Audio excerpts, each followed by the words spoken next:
Jake Flores, left and right tackle, JSerra Catholic, class of 2025. So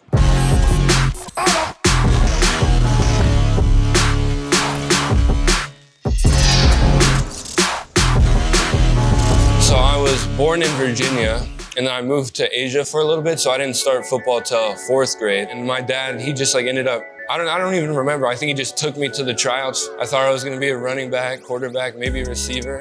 But then I was the biggest guy out there, just driving people. Jake is getting ready to start his sophomore year. He came as a freshman last year, a good-sized freshman, had length.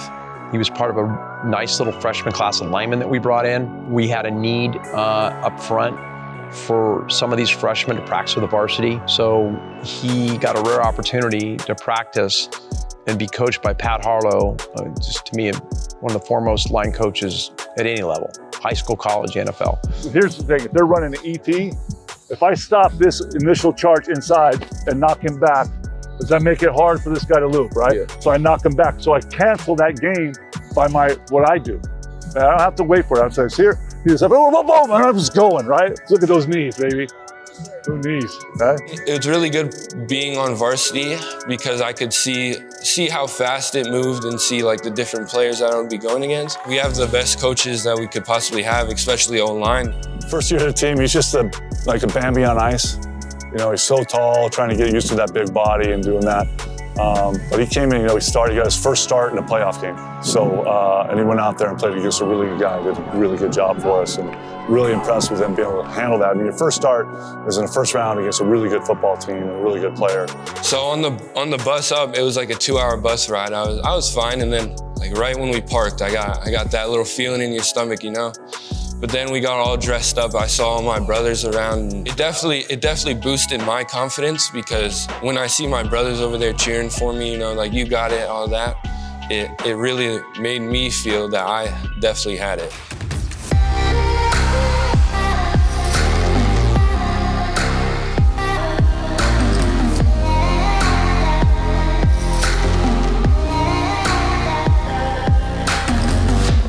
First time I met Jake, immediately, hey, you can't guard me, dog. You can't, you know, that was my first interaction with Jake, but as he came to practice, he was definitely very humble. He doesn't have much to say all the time.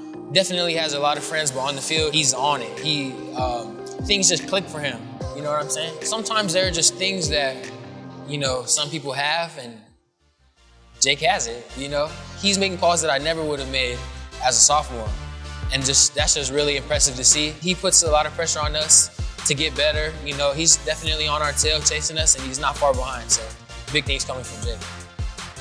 Our strength of our team last year was defensive line, so Jake was getting challenged in practice. You know, when we went first team defense and Jake was scout offense, he was going against some good dudes.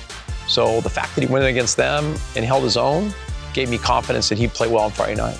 You know, I expect that we're gonna see him just continue to get better at his craft. I mean, he's getting coached on footwork. He's getting coached on how to attack guys. He's getting coached on how to block levels. So it's just become a more accomplished guy and a stronger guy. Work a lot of footwork because I can always get more agile, more quick, and then just keeping up on my kicks and my posts. I like to play with my eyes a lot, so I stay in the huddle with the film and stay in my playbook, you know, so I can know what every single player on the line is doing and where the running back's gonna be, so I can adjust my block. The thing that separates really good players from good players is their football IQ and just his understanding of blocks and angles. He can change what he's supposed to do when the defense does something on the fly and does it perfectly. He just wants to get better. He knows he has a lot of work to do. He knows that this is just the beginning, and he hasn't let any of it gone to his head at all. You know, there's a process, and he understands that. I think some of our kids today get so forward-looking that it's like, hey, how do you? And I hate it because Oregon says it, right? But it's win the day. It's like, let's just get better today. Let's stack days. Let's stack days.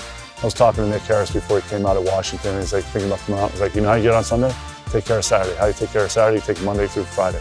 So you just take care of each day, and if that happens, that happens. Looking down the road through development, could he play? Probably, yeah. But we'll wait. We'll wait about 7 years before we figure that one out. Shift in mindset is to become more of a leader, to kind of boost up the team with my play so we can ultimately win more games, get in the playoffs. And for myself, stay on my path. You know, my dad's always there. He's like, good, nice, but we got to keep going. We got to get to the next practice tomorrow, the next day.